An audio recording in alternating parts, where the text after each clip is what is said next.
สกินดอมนวัตกรรมสารอาหารผิวสูตรล้ำผู้คร่ำวอดในวงการดูแลผิวมากว่า 14 ปี ที่มืออาชีพด้านผิวหนังทั้งคลินิกชื่อดัง 1,313 แห่ง และศูนย์ความงามชั้นนำกว่า 20,000 แห่งทั่วเกาหลีเลือกใช้สกินแคร์แนวคิดธรรมชาติสกัดเข้มข้นประสิทธิภาพสูงพิสูจน์ผลลัพธ์แล้วโดยผู้ใช้จริงจากหลากหลายประเทศการันตีความน่าเชื่อถือระดับโลกด้วยมาตรฐาน Eco Cert จากฝรั่งเศสองค์การอาหารและยาแห่งเกาหลีและสหรัฐอเมริกาสกินดอมส่งต่อศาสตร์ความงามแห่งเกาหลีเพื่อยกระดับความสมบูรณ์แบบของผิวคุณ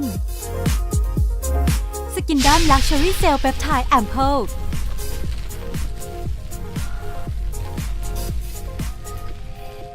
สุดยอดนวัตกรรมเพื่อผิวอ่อนกว่าวัยให้ผิวเกิดใหม่ที่สมบูรณ์แบบรวมสารสกัดอันทรงคุณค่าระดับ World Class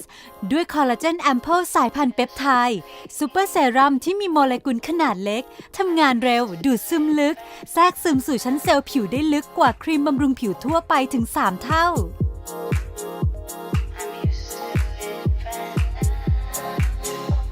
พร้อมขบวนทัพสุดยอดสารอาหารผิวอีก 14 ชนิดสู่กำเนิดผิวใหม่ที่กระจ่างใสไร้ที่ติด้วยผลลัพธ์ถึง 7 ประการ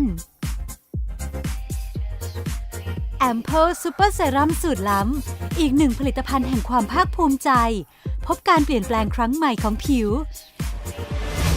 อีกหนึ่งผลิตภัณฑ์แห่งความภาคภูมิใจเพื่อการค้นพบการเปลี่ยนแปลงครั้งยิ่งใหญ่แห่งผิวสกินดอม 24K Gold Collagen Serum Whitening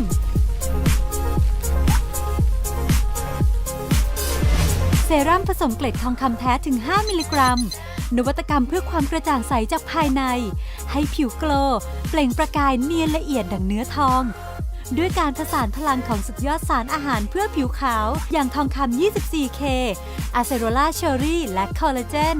ผนึกกำลังตรงเข้าลดเลือนฝ้าและจุดด่างดำพร้อมปรับผิวคุณให้เรียบเนียนสะท้อนออร่าจนใครๆไม่อาจละสายตาสารสกัดทรงคุณค่าเพื่อผิวหน้าโกลด์เปล่งประกายทองคำ